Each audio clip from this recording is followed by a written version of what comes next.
Please take a moment to increase the brightness on your device for optimal viewing. Hey everybody, welcome back to the Sketchy Friendler, where every day I tell you a story and I draw you a picture to go along with it. Today, I'm going to tell you about a haunted cabin. Just kidding. Real quick, yes, I'm drawing in blue. I will begin drawing in regular pencil soon. Just bear with me. Also, if this is too light for you, you can't see anything, just crank the brightness all the way up on your viewing device. And 3, if you're on your phone and the image seems too small for you, then just be sure to rotate your phone horizontally, and the image will fill up the screen. So as I was saying, I'm going to tell you about a haunted cabin.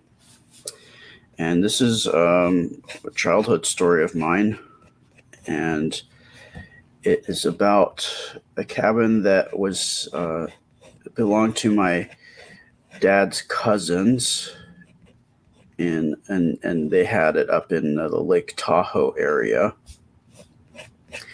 And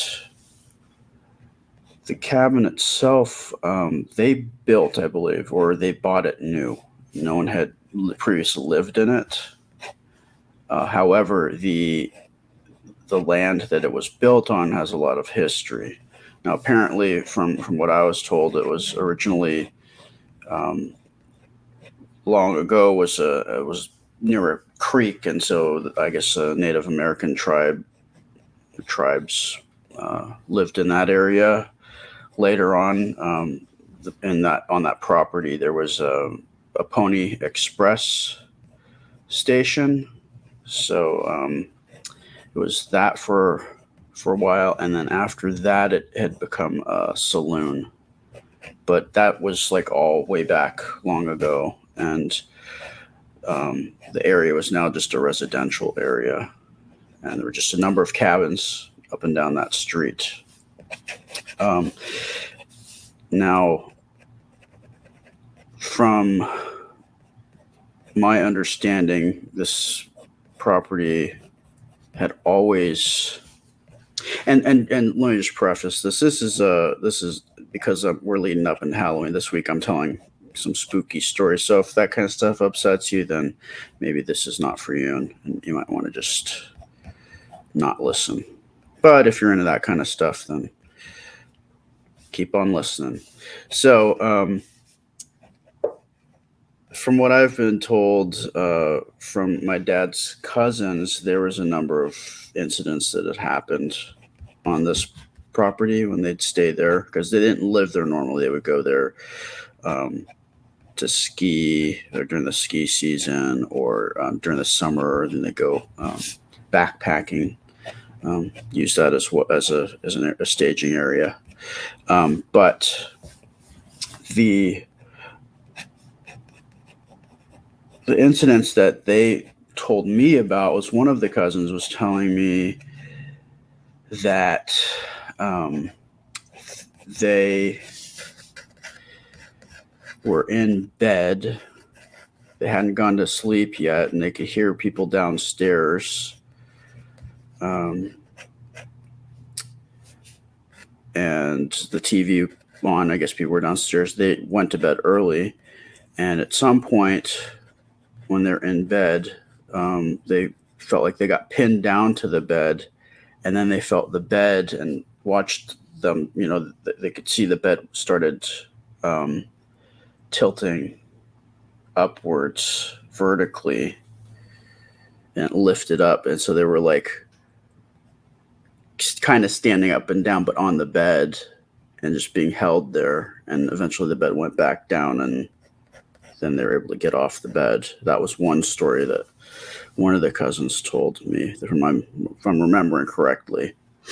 Another one was people would always hear like the toilets flushing or the sink turning on, and nobody was using the bathroom, or it was a 2-story house. So they would hear all this stuff. Usually was going on in the 2nd story. So they'd be downstairs, everybody downstairs, and they'd hear the toilet flush, or they'd hear the sink turning on. Um, the other story was from one of the other cousins, and he and his wife at the time and their kids were in one of the guest rooms, because there's in the top floor, there was the bathroom right at the top of the steps, and then you go left, you go right. There's two large rooms, one on each side, and there was multiple beds in each room. So, if multiple people were over, they could each like all gang up into different rooms because there's multiple beds. So, on this occasion, this cousin and his wife, they were asleep, and their son was a kid who's about my age, and he was sleeping across from them in a smaller bed across from them. And at some point in the middle of the night, they they felt him at the foot of the bed sit down, and they're like, "Oh, I guess maybe he's scared, or he wants to come into bed with us." So they lifted up the the comforter so that he could climb into bed with them. But then he didn't get into bed with them. So they're like, "Huh, that's weird." So they kind of look up and they look over, and they see the kid is sound asleep in that other bed still. So that was another story. Uh, Another story is from my mom. Now, my mom was there at one point, back when my folks were still married, and she used to have really bad vision when she was younger, up until recently when she got her cataract surgery. She definitely needed glasses to see. Without glasses, everything's like super blurry. So she was in bed. I think she was reading or something, and she said she saw someone walk up to the doorway to the bedroom that she was in, and just stand there and was just staring at her. And she couldn't make out who it was, so she turned and she put her glasses on, and then nothing was there when she put her glasses on. So that was another creepy story. So we had grown up coming to the cabin mostly, as I've talked about before. We would go, my family, like my dad, myself, some of my cousins, my uncle, and my gramps, and then those cousins that were telling those stories, cousins of my dad. They we would use it every summer because we use it as a staging area, a staging um, place for when we went backpacking every summer. So before we'd all the night before we'd start going on our backpacking trip, we'd all meet up there and we'd sleep overnight so that we could get acclimated to the higher altitude a little bit, so we wouldn't have altitude sickness when we went up even higher, and also just to kind of group up so that we could all get to the next place, the trailhead the next day. So it's just kind of a fun place for us to all meet up at.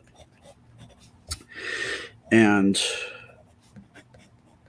it was, we'd heard these stories over the years, but so one year I think my cousin and I were about maybe 11 or 12, and we'd heard all these stories, and we just didn't believe any of this nonsense. It's just, sound like people just pulling our leg, trying to just scare us. And we we all pull up there. We all get there about the same time, and the house hasn't been opened up yet, or the cabin hasn't been opened up yet. And we decide that we think this ghost nonsense is just, it's rubbish, and we're just joking around about it, and we're like, "Ooh, we're gonna go to the haunted house tonight," and just being obnoxious 12-year-olds, right? 10-year-olds or however old we were. I don't know. Cousins finally show up, so everybody can get inside, and we start unloading. Everybody starts unloading their stuff into the house so that we can, pack everything up, do our final prep and everything. For the trip, the backpacking trip that we're going on the next morning, and we'll be up backpacking for the next week or so up in the Desolation Wilderness, which is above Lake Tahoe. So we get inside, and we're continuing to mock this entity, just joking around. And I say probably one of the scariest things about the cabin was that it was totally like a 1970s style. It had I think it had a big giant orange shag rug, and it had wood paneling, and it had central vacuuming. It was and brass lights. It was like totally early 80s or like 70s probably style. That was pretty scary all in itself. But no, it was a pretty cool place actually. Anyway, so my cousin and I were just joking around. We're like, "Ooh, what's gonna happen? Mr. Ghost is gonna come and get us," and we're just joking around and just being real smart Alex. Okay, I'm gonna start in with my real pencils, folks. Joking around and just being generally disrespectful. And again, we didn't believe in any of this kind of stuff. And as we're joking around, it's been maybe about 5 minutes of us being inside, and we've all, we're brought all of our stuff in, and we're just kind of getting situated. Nobody's gone upstairs yet, and we're continuing our ridiculousness. And suddenly, from upstairs, there's a door. It slams like really loud, not just click. The door slams like somebody is super mad, like in an argument, slamming a door. My cousin and I, he'll tell you, he'll back me up on this. We were freaked. Nobody was upstairs yet. It had been a long enough time where if there was any kind of vacuum opening up the doors and anything like that, it would have happened already. This wasn't like an airtight place.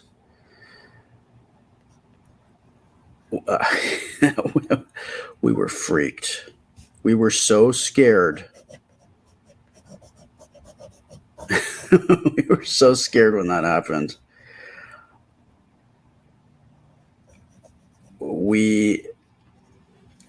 Usually all of us would sleep upstairs.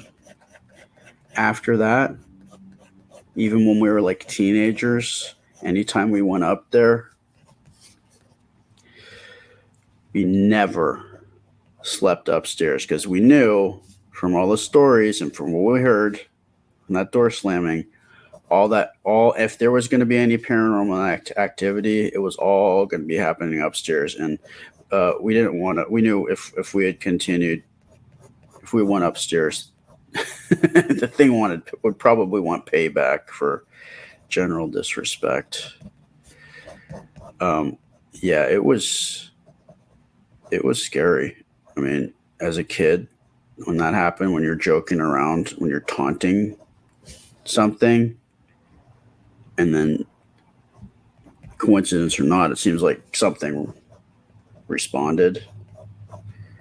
That's not a good feeling. We never went upstairs again, like ever. We never went upstairs. If we needed to use the bathroom, we used it downstairs. If we slept over there every year following that, we'd always just, instead of being in a comfy bed for the night before, we would we would use to get out our sleeping bags that we would take on the trip, and just sleep in the sleeping bags instead on the floor. That's how scared we were after that.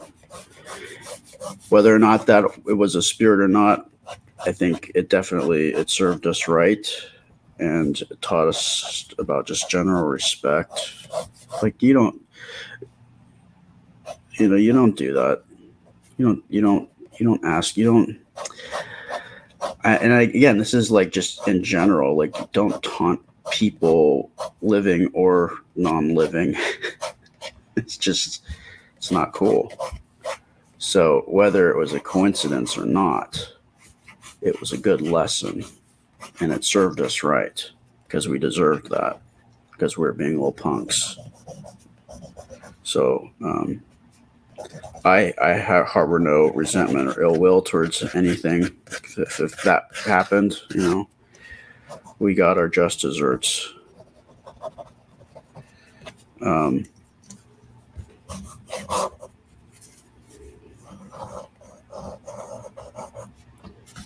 It was it's probably one of the most scary, or spooky things that's happened to me. And I got a few more spooky stories that I'm going to talk about this week, if you're so inclined to listen. I'm just making spooky. Know what that is? It's for spirit. Chains, and we never heard any chains, but I'm just drawing stuff for effect here.